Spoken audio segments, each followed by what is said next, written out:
प्यारे बच्चों, कल के एग्जाम में यह सवाल 100% पूछा जाएगा। यहाँ पे देखिए, बिंदु -3 4 की x अक्ष से दूरी क्या होगी, बिंदु 3 4 की मूल बिंदु से दूरी क्या होगी, बिंदु 5 0 और -12 0 के बीच की दूरी क्या होगी, 3 4 की y अक्ष से दूरी क्या होगी। ये सवाल 100% यूपी बोर्ड एग्जाम में आ रहा है। यदि नहीं जानते हैं तो वीडियो को पूरा वॉच कीजिए, और जानते हैं तो कोई बात नहीं है, ठीक है। तो चलिए हम लोग एक एक सवाल को देख लेते हैं। पहला सवाल है, बिंदु इतना की x अक्ष से दूरी ज्ञात कीजिए। तो यहाँ पे देखिए, कह रहा है कि पहला सवाल, बिंदु दिया है -3 और 4 की x अक्ष से दूरी पूछ रहा है। x अक्ष से दूरी पूछा जा रहा है। तो यहाँ पे देखिए, x अक्ष ये होता है और y अक्ष ये होता है, ठीक है। तो x अक्ष से दूरी पूछा जा रहा है। बिंदु क्या है, तो -3 और 4 है। देखिए, ये x अक्ष है, ये y अक्ष है। तो x अक्ष से जब भी दूरी पूछा जाएगा इस बिंदु की, तो y अक्ष पर कितना इसका माप है। देखिए, ये x अक्ष होता है, ये y अक्ष होता है। तो ये पूछ रहा है कि x अक्ष से यह बिंदु का कितना दूरी पर होगा। तो x अक्ष यही ना है। अब बिंदु कहीं ना कहीं ये 3 4 कहाँ पे होगा। तो देखिए, -3 है, +4 है। तो ये जो है प्लस माइनस किस में आएगा।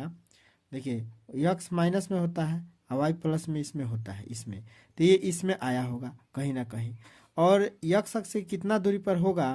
तो देखिए, ये इसका सबसे आसान ट्रिक है कि जब x अक्ष से दूरी पूछेगा तो y की वैल्यू इसमें बता। देखिए, ये x होता है, ये y होता है। तो ये वाला जो है आप बता दीजिएगा ऑप्शन में, ठीक है, 4। ठीक।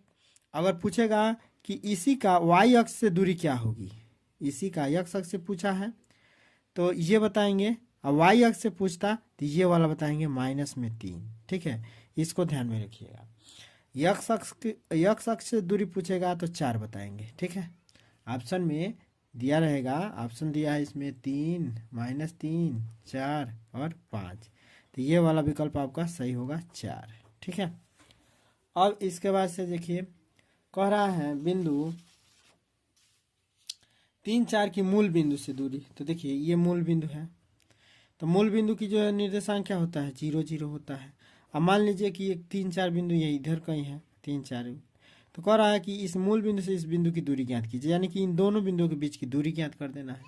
तो दो बिंदुओं के बीच की दूरी का सूत्र लगा दीजिए। दो बिंदुओं के बीच की दूरी का सूत्र क्या होता है, d बराबर √ में x1 - x2 का होल ऑफ स्क्वायर धन y1 - y2 का होल ऑफ स्क्वायर होता है, ठीक है।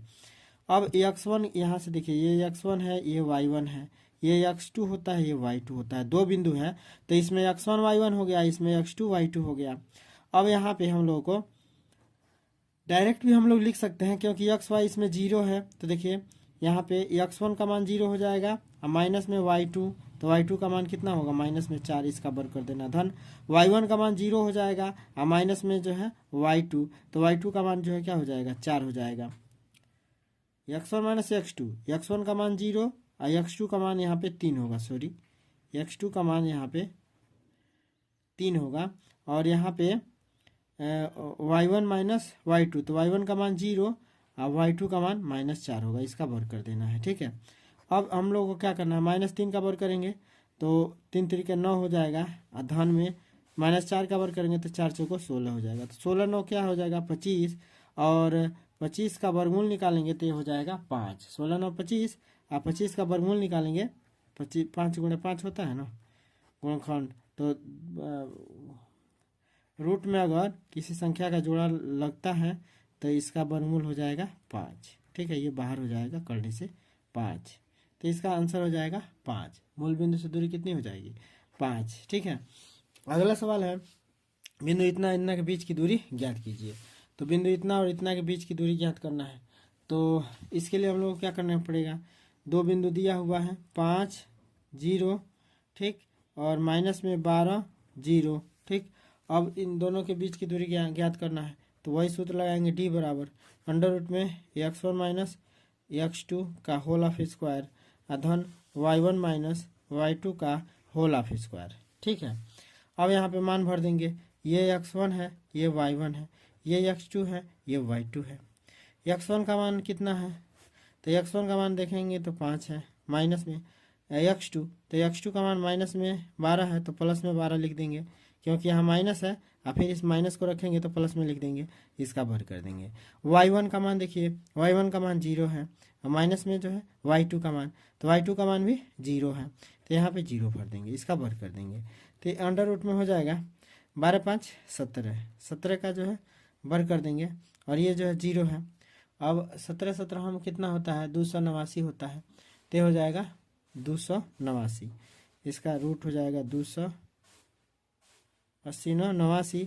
अच्छा 17 का वर्ग आ रहा है तो वर्ग से रूट खत्म हो जाएगा, तो हो जाएगा 17, या तो इसका वर्गमूल निकालिए या तो यहीं पे रूट से वर्ग खत्म हो जाता है तो 17 हो जाएगा इसका वर्गमूल, यानी कि 17 आंसर हो जाएगा। ठीक है, अब सवाल नंबर 4 है, तो सवाल नंबर 4 आप लोग रिवीजन कर रहे हैं, तो इसका जो हमें कमेंट में जरूर बताइएगा कि इसका y अक्ष से दूरी क्या होगा, इसका y अक्ष से दूरी क्या होगा। ठीक है, तो फिर मिलते हैं अगले वीडियो के साथ, तब तक के लिए जय हिंद।